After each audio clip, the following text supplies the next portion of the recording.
আপনি জানেন কি, প্রতিদিন আমরা যে চিনি খাই এতে আমাদের শরীরে আস্তে আস্তে বিষ জমে যায় এবং সামান্য একটু স্বাদের জন্য আমরা কিভাবে এতটাই অসচেতন ভাবে নিজেদেরকে ধ্বংসের দ্বার প্রান্তে নিয়ে যাচ্ছি আমি বুঝে পাই না। সম্প্রতি টাফটস ইউনিভার্সিটির এক গবেষণায় দেখা গিয়েছে প্রতি বছর শুধুমাত্র মিষ্টি জাতীয় বিভিন্ন যে বেভারেজ ড্রিঙ্ক আছে, জুস, কোলা সহকারে সোডা ড্রিঙ্ক যা আছে, এগুলোতে 2.2 মিলিয়ন মানুষ নতুন করে টাইপ 2 ডায়াবেটিস আক্রান্ত হচ্ছে এবং 1.2 মিলিয়ন মানুষ হৃদরোগে আক্রান্ত হচ্ছে। চিনি আসলে আমাদের কি করে?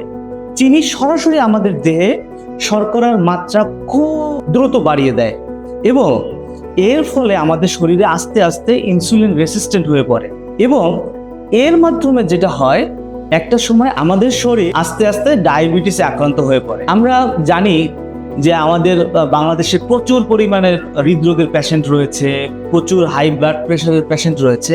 আপনি কি জানেন এর পিছনে কারণ কি? এর পিছনেও ঠিক চিনি কাজ করছে। এই চিনি আমাদের ধমনীর দেয়ালকে ক্ষতিগ্রস্ত করে এবং শরীরে সরাসরি কোলেস্টেরলের মাত্রা বাড়িয়ে দেয়, যার ফলে হাই ব্লাড প্রেশার হবে এবং হৃদরোগে আক্রান্ত মানুষ হবে, এটাই স্বাভাবিক। এই চিনি আমাদের মস্তিষ্কে ডোপামিনের মাত্রা বহুলাংশে বাড়িয়ে দেয়, যার ফলে একসময় এটা আসক্তিতে পরিণত হয় এবং এই আসক্তি একসময় আমাদের অবসাদ, আমাদের নানান ধরনের ডিপ্রেশন থেকে শুরু করে নানান জটিলতার সৃষ্টি করে। দেখেন, চিনিতে কিন্তু সত্যিকার অর্থে কোনো পুষ্টি নেই, শুধুই আছে ক্যালোরি।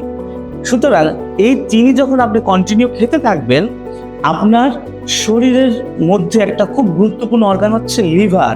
এই লিভারে কিন্তু প্রচুর ফ্যাট জমবে আর এই ফ্যাট একটা সময় নানা লিভার রিলেটেড ডিজিজের কারণ হবে এবং আপনার লিভারকে সম্পূর্ণ ড্যামেজও করে দিতে পারে। পাশাপাশি আমরা জানি আমাদের শরীরের স্রষ্টা প্রদত্ত একটা ইমিউন সিস্টেম রয়েছে, অটোমেটেড ডিফেন্স সিস্টেম রয়েছে।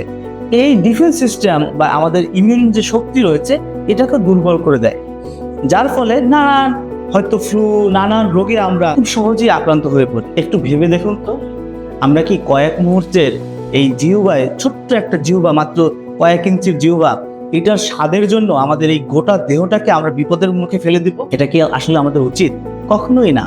আমাদের সন্তান, ছোট ছোট বাবুরা, তাদেরকে আমরা নানান মিষ্টি জাতীয় খাবার জোর করে খাওয়াচ্ছি। কেউ কেউ বলে আবার এই মিষ্টি জাতীয় খাবার খেলে নাকি ব্রেন বাড়বে। সম্পূর্ণ মিথ্যা কথা। তো এইভাবে কিন্তু আমরা নিজেদেরকে ধ্বংস করছি, আমাদের পরিবার, আমাদের সন্তান, আমাদের জাতি, সামগ্রিকভাবে আমরা সবাই শেষ হয়ে যাচ্ছি। আমাদের এখান থেকে ফিরে আসতে হবে।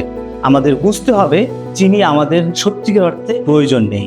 আমাদের দরকার প্রকৃতির কাছে ফিরে যাওয়া, প্রাকৃতিক, নির্ভেজাল, সুস্থ, সুন্দর ও দীর্ঘ জীবনের জন্য চিনি মুক্ত জীবন আমাদের প্রয়োজন। এতে আমরা যেমন ভালো থাকবো, আমাদের জাতিও অনেক বেশি শক্তিশালী হবে। আল্লাহ হাফেজ।